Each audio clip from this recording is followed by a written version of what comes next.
It's a beautiful day in the state of New York. It's always a beautiful day in the state of New York. Hi, this is Brenna And Omar. on FWC Radio, and we are interviewing our radio counselor, Will. Hi there. What is your musical background? My musical background started quite young. I started playing violin in primary school. I got to grade 1 and then stopped. But I've always had an interest in instruments from then. I don't think that was the right instrument for me, so I picked up drums and guitar, which I've stayed with quite a while. I don't come from a particularly musical family, but they've always encouraged me to pursue musical interests. And so I played a lot of drums and guitar during secondary school, and that's carried with me to this very day. Okay, cool. Who's your favourite band and single musician? My favourite band at the moment is probably a band called Tame Impala, who I've been listening to a lot in the last year because they've released a new album last year. Very, very good. It's called Currents. Definitely check it out. And my favourite single musician is probably Alex Turner from the Arctic Monkeys. He's just got the swag, the confidence, very good guitarist, very good frontman, an excellent musician. Have you ever been to a musical festival? And if you have, what is your favorite one? I've been to a few musical festivals. I've been to V Festival in England, Reading Festival, Glastonbury, all in England. My favourite was probably Glastonbury last year, 2015. It's just an awesome lineup. Florence and the Machine, the Libertines, Kanye was even there. Some really good acts there. Ben Howard. It was just a fantastic festival. I went with a few friends from uni, a few friends from home. It's a great time. It's an excellent festival, Glastonbury. One question, does Kanye love Kanye? Kanye loves Kanye, and at that very festival, Glastonbury, he pronounced himself the greatest musician of all time. So how can you not love that? And he went up in a cherry picker and was hanging on for dear life. He obviously hadn't rehearsed that, but it was just the funniest thing. So it was quite a performance. So where do you live? I live in Manchester for university in England. Yes. And so what's the current music scene like in Manchester? The current music scene is fantastic in Manchester. It's always been historically quite good. Bands like The Smiths, Stone Roses, Joy Division, Oasis have all come from Manchester. But now, there are lots of good up-and-coming bands like Blossoms, loads of electronic music DJs, every kind of genre is coming out of Manchester at the moment. So it's a very happening place to be in the music world. So since you've been to quite a few music festivals, what would you say your most memorable moment is? From a music festival? Yes. Possibly my first ever Reading, which was Reading 2012, and the last band was the Foo Fighters, who headlined the Sunday. Everyone, the whole field, 80,000 people were singing. It was just a beautiful moment, and it stayed with me for quite a while. So, obviously you're working at camp and halfway through camp, how have you found it? I found it excellent. I've had it really loads of fun, but hard work, definitely hard work. Your mood can change like that, just like that. But yeah, I wouldn't change it for the world. Have there been any serious challenges throughout your time here at the moment? I guess so. I think just trying to control some of the campers. Not that there have been any really bad campers or anything. I love all my campers, but just working long hours, it can get a bit stressful. It's so much fun, so I can't complain. Okay, so now we're going to go to some random questions here. So if you had to... If you had to live with one counsellor from camp for the rest of your life, who would it be? It would be Christian, because we already live together in the same bunk. Shout out to B2A, shout out to Stormzy. So I feel like we could manage living together. We've already adapted to each other, and he's a great guy. Okay, fair. So, Christian is obviously known as one of the best dabbers on camp. Yes. But apart from Christian, who else do you think has a really good dab? Well, I've heard that Lou has a very good dab, and we asked Christian the same thing actually in an interview, and he said that Lou taught him how to dab. So I feel like she might be one of the best dabbers on camp actually. Okay, fair. Okay, so back to some random questions. What is your favorite ship on campus? My favourite ship? One that I heard last week was Andrew, Wi-Fi guy, Wi-Fi, and Leanne, although I don't know what's going to come of that. So I will say my favourite ship is definitely... It's a tough one. It's a tough one. So I'm going to say Christian and Leanne because that seems to be trending. Christiane, as I've heard it's been called. This has been Brenna And I'm what? on FWC Radio. Would you like to request a song? I'd love to request a song, and the song I'd like to request would be The Less I Know The Better by Tame Impala. Thank you. Thanks very much for the interview.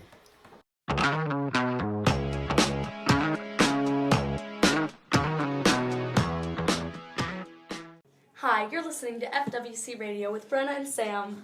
Today we'll be reviewing the 2014 Taylor Swift album 1989. The album represented a huge landmark in modern pop, receiving generally positive reviews from critics while producing handfuls of hit singles. The album represents a sonic departure from the country music associated with Swift's previous albums.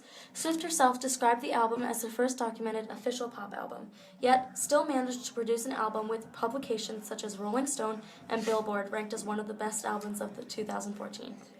The album helped Taylor Swift expand her already large fan base, and through hit songs such as Shake It Off and Style, Swift propelled herself into the position of being the biggest female pop star in the world. Released on October 27, 2014, 1989 was a piece of work reflective on the pop sensation's life, from her year of birth, 1989, to 2014. Album themes touch on relationships, media attention given to Swift, and exploration of new ideas and experiences. Welcome to New York provides the opening for Swift, affirming that her songwriting is as consistently razor-sharp as it's ever been. While the concept largely remains consistently focused on modern pop at the beginning of the album, the end of the album sees a pleasant shake-up of this concept through songs How You Get the Girl and Clean. The main consistency of the album lies in the actual length of the songs, with most hovering just above the 3-minute mark. One of the main successes of Taylor Swift's attempt to produce a pop album is her ability to hone in on a catchy 3-minute pop tune instead of getting detached with 5-minute country ballads. This is emphatically shown in the lead single, Shake It Off. Shake It Off encompasses an up-tempo dance pop track, marking a vast departure from Swift's country origins. Lyrically, the song refers to Swift's detractors, stating, "I've had every part of my life dissected, my choices, my words, my body, and I guess the way to deal with it is to shake it off."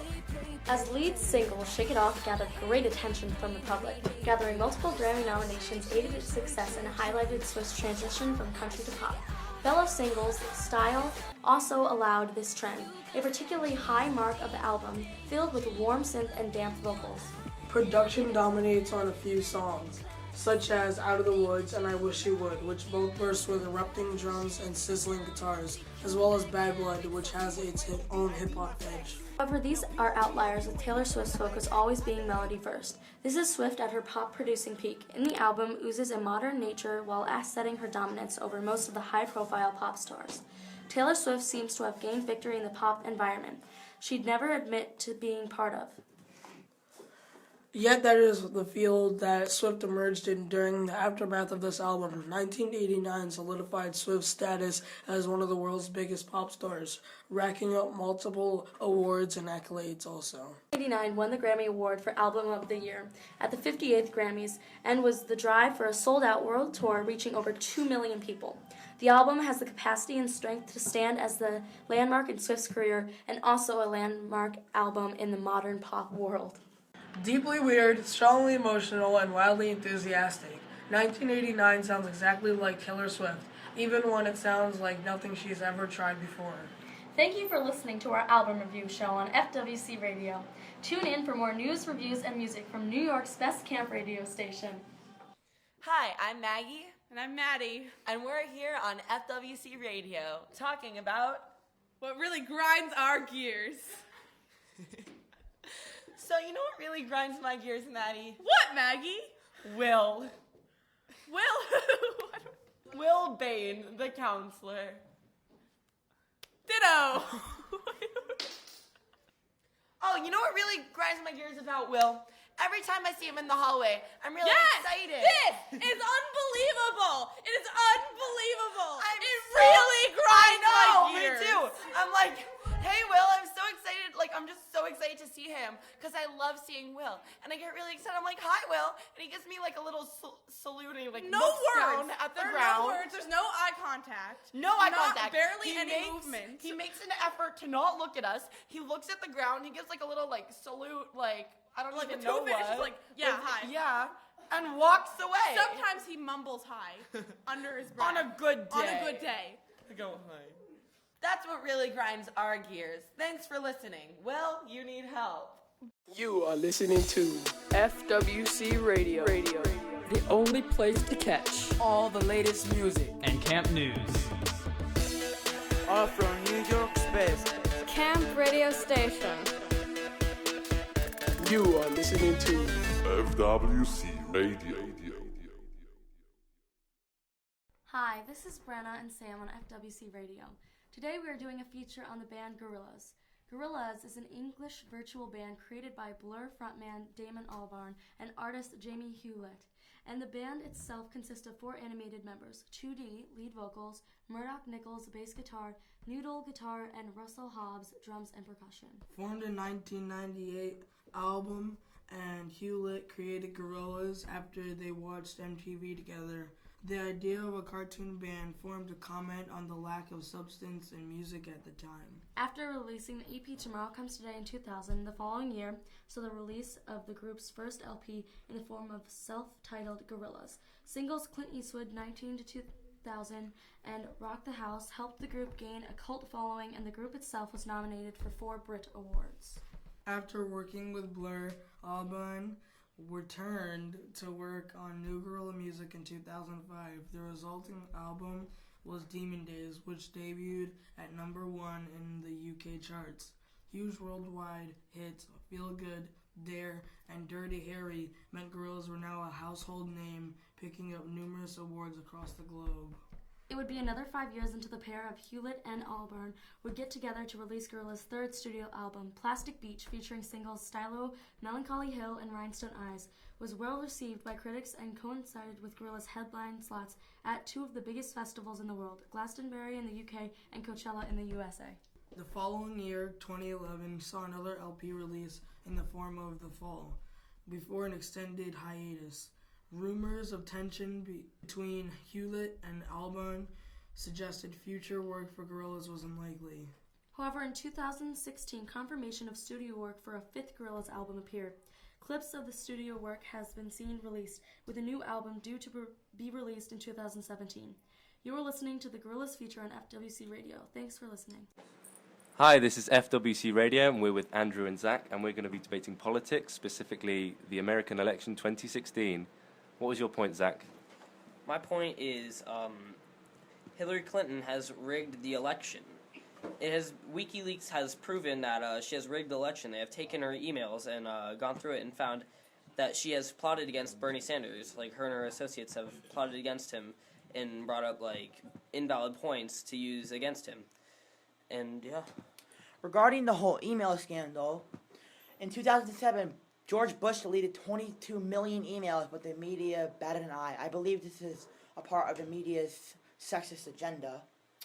And also, regarding Trump's inexperience, he's actually never been a politician. And Hillary has worked in politics and law for almost 50 years. But Donald Trump, whether he has had political experience or not, is a businessman, and everyone knows he's very rich. and America's in debt right now. So what I think we need right now is a businessman who can bring America out of this debt and get our economy going again. Trump has had dozens of failed businesses, and he's actually been very bad with deals. He has not made good deals. He's been very corrupt, and he's actually underpaid workers on his construction sites. But he still has money. He still has so much money. To make your point, Trump says he's a billionaire, but in reality, he only approximately has $150 to $200 million, not $5 billion. I think he has $5 billion. He has so many buildings. He has golf courses. He has everything. He has brands, and he's making a lot of money off the merchandise for the election, like all the shirts and hats and jackets. He's making so much money off that right now. I believe the only real reason Trump is running is to make money because he's broke, and he can make money off the shirts and hats he's selling, and the media time he's getting for free. I don't think he's running because he's broke. Because running a campaign, if you're running for president, running a campaign is very expensive, and he's self-funded, and so he has to use like a lot of money to do that. And if he was broke, he wouldn't have that money. When he says self-funded, he's basically loaning himself the money and paying himself back. That has actually been proven by multiple media sources. All right, thank you both for your views. This has been FWC Radio debating the 2016 American election. Until next time, thank you very much. Thank you for listening to the FWC Radio Session 3 podcast. A big thank you to all our contributors and presenters. Tune in to FWC Radio for all the best music, news and chat from New York's best camp radio station. We'll see you in Session 4.